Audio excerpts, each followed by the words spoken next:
Hi, my name is Brittany Masick, and it is a pleasure to see you today, virtually, of course.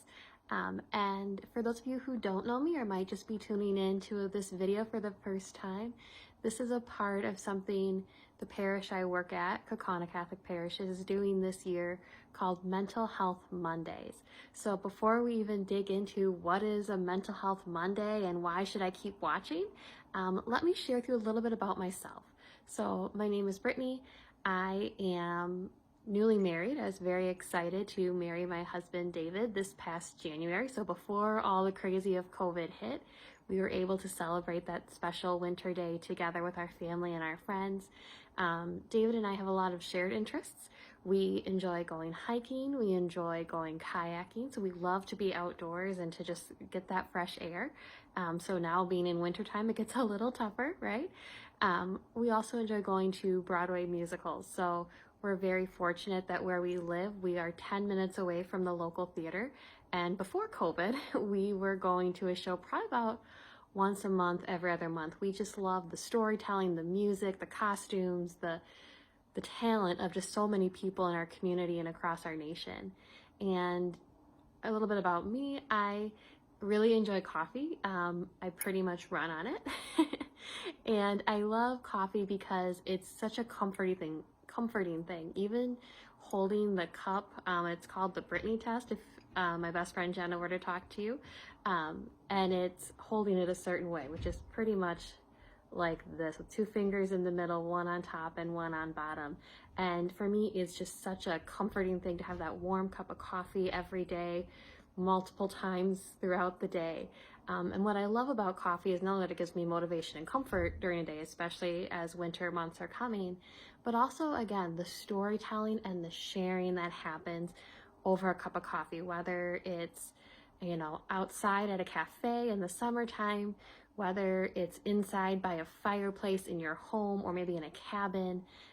Hopefully soon we'll be able to go back inside our local shops and be able to visit with friends and family and shop owners. And I certainly have a list of my favorites in the area as well as across the state. So I love coffee. I love the stores. I love the sharing.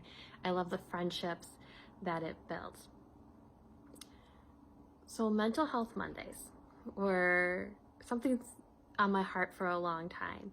And mental health is an issue that is very important to me. I studied psychology in undergrad, and during those years, I learned a lot about myself. I learned a lot about others. I actually learned a lot about children and adolescents. I grew up going to church and being involved in youth group and volunteering. And there were days I just wondered, why do people do the things they do? What makes them tick? What is going on internally?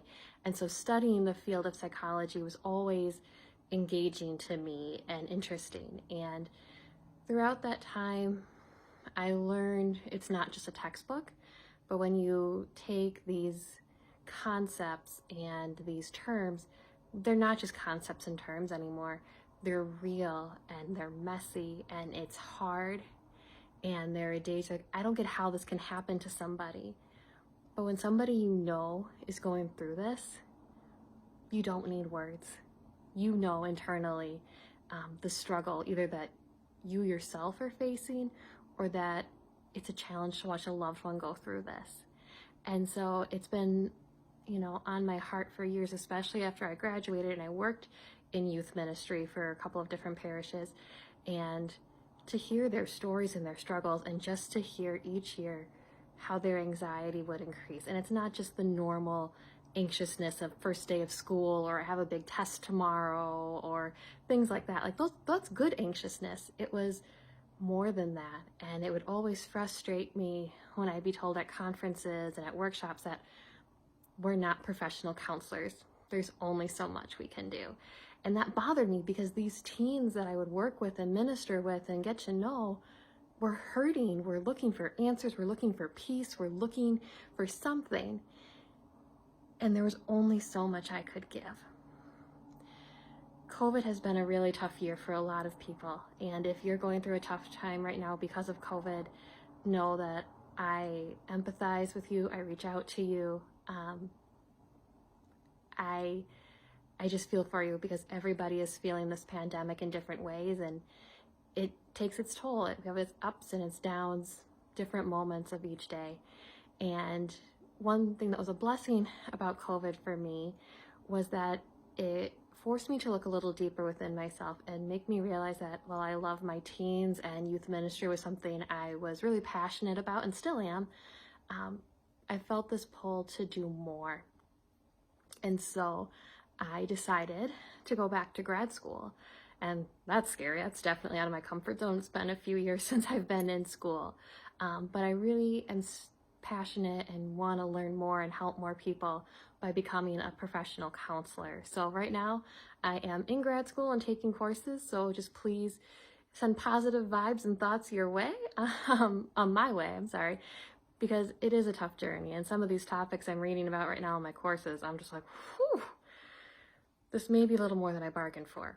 But with faith, with hope, and of course a strong cup of coffee, it gets a little easier in remembering that I'm not alone. And because I have a background in youth ministry and working with children and teens, watching mental health issues unfold throughout this pandemic has just been heart-wrenching. I was reading an article from NPR the other day and just seeing how mental health is affecting teens and adolescents and children, how surveys have been taken since, the beginning of the pandemic, earlier this year, February, March, April-ish, up to now, and to see the dramatic increase in depression, in anxiety, in attempted suicide. It's scary. And we need to be here to support these teens and these children. And even when we don't know the answers and we don't have them, it's okay. It's okay because we can talk about these tough topics and we can listen, and we need to start broaching these topics. I'm happy to see so many more articles are posted each day from various news sites about mental health and awareness. And so that's what these Mental Health Mondays are for, is just to bring awareness, to share stories, to share a little bit of my experiences. What have I learned throughout my studies? What have I learned through, witnessing and experiences? What can we do to help start this conversation? Because it's not easy. It's terrifying. It's uncomfortable. It's challenging. And sometimes when we're dealing with mental health and things we're not familiar with, we shut down and we don't want to talk about it. I remember my last story here, watching the Disney Pixar film Inside Out. As if you haven't watched it, I encourage you to do so. It's the perfect time of year to watch a movie and cuddle up on the couch. But it talks about feelings through this girl, Riley, and moving, and that's all I'm going to give you if you haven't seen it yet. And I remember my boyfriend at the time said, well, I don't get how there's a plot. And I was like, just wait and see. Let's watch it together. And at the end, he's like, oh. And I love how that story, as simple as it is, because it's a cartoon movie, it really evokes conversation and starts broaching that topic of feelings and mental health, and how do we start talking about these things with our kiddos. So please continue to stay tuned to these Mental Health Mondays. I look forward to sharing more with you, as scary as it is, but how necessary it is. So I hope you and your loved ones stay safe, stay well, and know that we at Kaukauna Catholic Parishes are praying for you, are thinking of you, and want to support you in whatever way we can. See you later.